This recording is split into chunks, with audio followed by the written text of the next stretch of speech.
Hi guys, back again. So this is my latest video. I'm going to be talking about Star Citizen. So for those of you who haven't heard of Star Citizen, this is a video game that's now been in development for 14 years.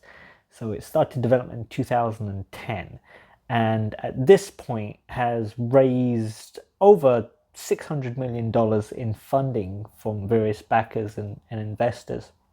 In some cases, some people are put tens of thousands or thousands of dollars into this game as early backers. And when I first heard about it, I heard about it essentially as kind of vaporware, as really a con of making huge promises and not being able to deliver on them. And I kind of dismissed the game because, I thought, okay, what is this thing? And at one point, I think actually it was the largest crowdfunded project in all of history. That was up until some cryptocurrency projects came along. But, at this point, they're actually coming closer to the $700 million mark. They're not quite there just yet. But it was started by the guy who created the Wing Commander games and also Freelancer, which itself was kind of meant to be what Star Citizen is or is promising to be, but which had to be scaled down just because of the ambition of the project. So Star Citizen, what is it really? So the best way for me to describe it is to say it's kind of like Halo meets EVE Online meets Elite Dangerous meets GTA 5. So the original kind of pitch was that there are going to be multiple different star systems with multiple different planets, with multiple different cities on each of those planets. And you'll have a ship, and it's played in first person, by the way. And the cool thing about it is that you can form a little crew, a little clan, and you can go and you can make money. You can take a job delivering packages as like some sort of DoorDash or delivery driver if that's what you want to do. You can go mining to make money. You can do trading. You can take various jobs to get the money that you'd need to buy the weapons or the ships it is that you'd want. And the issue with this game is that it was originally meant to be released in 2014. That was 10 years ago now. And what was promised was something called Squadron 42. It's difficult to kind of explain how the game works because there's lots of these things they call modules and there's different parts of it. And the reason it's split up into these modules or these different parts of the game is because it's so huge. Keep in mind something like GTA or The Witcher 3, which I've played, you're talking a city.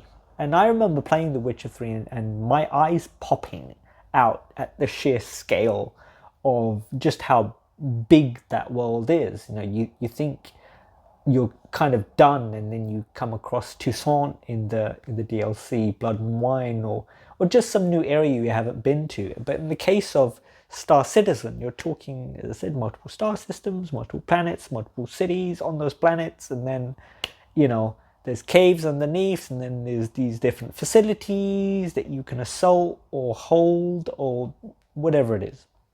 Anyway, so we're talking an absolutely huge game that at this point is 10 years late. And if you go to the YouTube comments on any Star Citizen video, what you're going to find is that people are kind of like arguing among themselves. You've got some of the old school backers who have been there since 2012, or 10-ish years ago, and who said, listen, I've spent hundreds or thousands of dollars on this game, and it's already way over budget, and it's always behind schedule, and whichever milestones they promise, even when they do arrive years later, this whole thing is a scam. It's it's vaporware. It's I'll be buying my ships and handing them over to my children, and if you read some of the YouTube comments,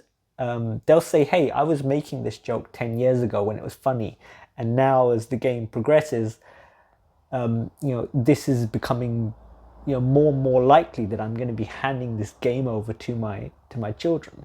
And I can understand that the frustration. What seems to be happening with Star Citizen is that they promised one module. I think it's a module anyway, or it's a full game called Squadron 42, which is meant to be a single player campaign. And they've shown bits of this. They've shown some of the cutscenes as well from the video game. This is a star-studded cast in this game. They've got Gary Oldman. They've got Henry Cavill. They've got Gillian Anderson. They've got all of these big names. That's just 3. I counted something like nearly a dozen different names on the, if you go to the Wikipedia page and look at all of the names and faces. There was a point with Squadron 42 where they just gave up giving any sort of tentative release date because they kept not hitting it. So it was 2014, there was 2015, there was 2016, and then they just gave up and they said, well, we're not going to give you a release date. And at this point, we still don't have a release date for Squadron 42. Oh, by the way, did I mention that Star Citizen is still in alpha? After 14 years of development, it's still in alpha. And I should mention, if you don't know, the game is actually playable. The Persistent Universe module of the game is actually playable. So you can, get into the game, you can get yourself a ship, and, you can go around and you can get one of these jobs, or you can form your own little crew or clan, and you can, you can have a gunner, and you can have a pilot, and you can do actually pretty incredible things if you look at some of the videos that are online now. So the first one that caught my attention was, I think it was Ollie, something was Ollie 46, Ollie 64, I forget now. I'll try and link the video in the description, but it was a video of it was a British guy, and he's with a few friends and they're running a job, and I think they kill a few NPCs on an ice planet in some derelict ship, and they pick up some package. I think they're taking some stuff, and then over the radio in game, this is not an NPC, this is an actual other player in the Persistent Universe, says, give me 10,000 credits. So he's trying to shake them down, and you can hear him and his mates trying to figure out what to do. They're a bit worried, obviously, because there's a guy now who's demanding money, and they're not sure what to do. They don't know who he is, they don't know what ship he's got, they don't know how good he is at the game, they don't know if he's got backup as well. And you hear them kind of getting a bit worried, but they say, hey, we've got our mate, and he's in a ship above the planet. So they've got some backup themselves, and one of them, it turns out, has a anti-aircraft weapon.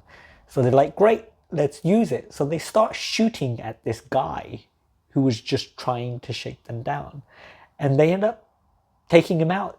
They blow him up, and the explosions look pretty damn impressive. But I think that was the moment where I realized, hey, this game really has potential. Just the fear of the danger, the risk of somebody just showing up. You don't know what he wants. He could be a friendly, he might not be a friendly. He might try to shake you down. He might just kill you and take all of your stuff. And if you've got a crew and they've got a crew and their crew's bigger or they're more skilled or they have better ships or whatever it is, there's a lot of potential there. And that's really what got my interest when it came to Star Citizen.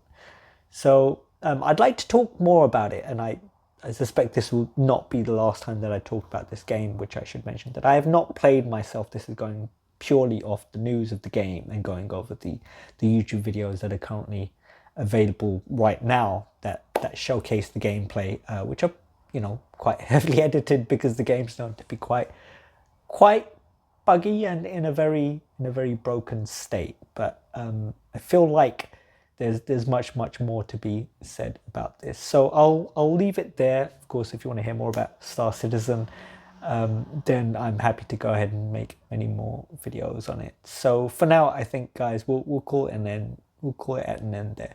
And beyond that, have a good day. Take care.